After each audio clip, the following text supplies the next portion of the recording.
Hey everybody, it's Jason Blaha here, and today I want to chat with you guys a little bit about one of the big misunderstandings that people have when I try to explain that, look, we can build our classic lifts by doing very, very little work on the classic lifts, just training them heavy, doing maxes, things like that, maxes with variations, and then large amounts of hypertrophy work for all the muscles involved. And the problem is that when I say that, I feel like a lot of times the response I get from people is that, like, so you're saying I could do maxes on squats and just build my squat with a leg press? It's like, you look at that and go, no, that's not what I'm saying at all. The leg press is quite frankly, in terms of exercise selection for that, wouldn't be a very good choice, right? It might be an okay choice if your quads, for example, were a really weak link and you wanted to focus on quads with a leg press. But no, I'm talking about movements that actually build all the muscles involved. And a perfect example would be when I say, hey guys, you could do hip thrusts and glute ham raises to build your squat. Okay, that's what I mean. Because when you look at a squat, are the quads the only muscle involved? No. In fact, I'd say for the majority of my clients, their quads are not even the weak link in their squat half the time. So when I say you need to build the muscles, you need to build all the muscles involved. And I'm not saying we can't use some smaller exercises or that machines can't be somewhat useful, but no, they're not going to be your primary movements for doing that. You still need to be doing exercises that work everything. And you could break it up a bit. You could certainly break it up. Now, when I give an example like the hip thrust, why do I say the hip thrust?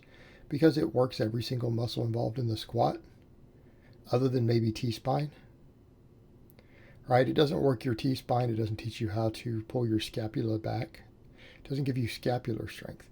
But it does work every other muscle involved with the squat, to the point to where, yes, we have studies that have been done showing that like an 8-week hip thrust program in a bunch of women's college athletes versus a squat program without them doing any squats on the hip thrust program, when they compared the two groups, they saw the same change in their 1 rep max squat. Why? Because they did considerable amounts of hypertrophy work with a big exercise that hypertrophied every muscle involved with the squat. Right? The hip thrust works all the muscles of the lower body, including the core and low back and everything, that the squat works. It just works them in a different way. But it still hypertrophies every single muscle involved. So that's what I mean as an example. The leg press doesn't work any back. Doesn't work any stabilizers, anything else. And arguably the leg press is really hard to set up. You need so much weight on a leg press to get any training response if you're even remotely strong. You spend all day loading and unloading plates. I feel like it can put a strain on the low back. And I'm not saying you couldn't use that, but that's not necessarily what I mean. I mean actually training all the muscles. Same thing, we come over to the deadlift. And I've told you guys quite a bit. Look, a person can build a deadlift off of 3 exercises. What do I use lately to build my deadlift? I do a heavy deadlift variation to a single, and then I usually do glute bridges. I do good mornings, and I do axle bar pendlay rows. Those latter 3 exercises can build a conventional deadlift. They hypertrophy every single muscle involved with the deadlift, including your grip, because the axle bar row is grip training. You could build your deadlift off those 3 exercises. You could build a squat off of hip thrusts, glute ham raises, and rows, right? That would do it. Good mornings will help too, though. But those 3 exercises will build a squat up. Okay, that's the examples I'm giving. We could talk about bench pressing. You see me in this one doing some of my incline work earlier, right? Close grip incline bench. So I'm not standing there talking about, oh, you can build a bench with purely a cable fly. Well, if your pecs are weak link, a cable fly might help. It might help, actually. Wouldn't be my first choice. They're better chest exercises. But we're looking at certain things. When we're looking at these exercises, we're not looking at these exercises just to find a replacement for the classic lift. we're trying to find exercises that build as much muscle as possible with the lowest amount of fatigue. Okay, that's a big part of it, because we need hypertrophy for maximum strength. Okay, we need hypertrophy for maximum strength. And we need to be thinking in terms of, well, I could build my squat this way, or I could build my squat with a hip thrust. And people would say, well, why do that? What's the difference? Well, you could build a 500-pound squat doing nothing but squats, really, if you really pushed it hard enough. But you have to look at exertion, effort, how beat up you get, how fatigued you are. The back squat itself, particularly trained with high volume, is hard to recover from. It's hard to recover from. You're only going to be able to do so much volume. A heavy deadlift, my God, especially done for higher reps, sets of 10, is brutal. It's brutal. It's hard to recover from. There's too much axial loading. And I'm not saying noobs can't do this. Novices can do this. It'll work just fine. Once you have any strength base built, though, I mean, imagine trying to build your squat and your deadlift doing sets of 10 to hypertrophy everything. It's a recovery issue. You can simply do more volume on a hip thrust than you can with a back squat. You can do more sets of 10, right? 5 by 10 with basically your 10 to 11 to 12 rep max. On a hip thrust, it's hard, right? It's challenging. It will fatigue you, but it won't destroy you. Try doing 5 by 10 with a back squat or a deadlift with your 10 to 12 rep max. That will crush you for days.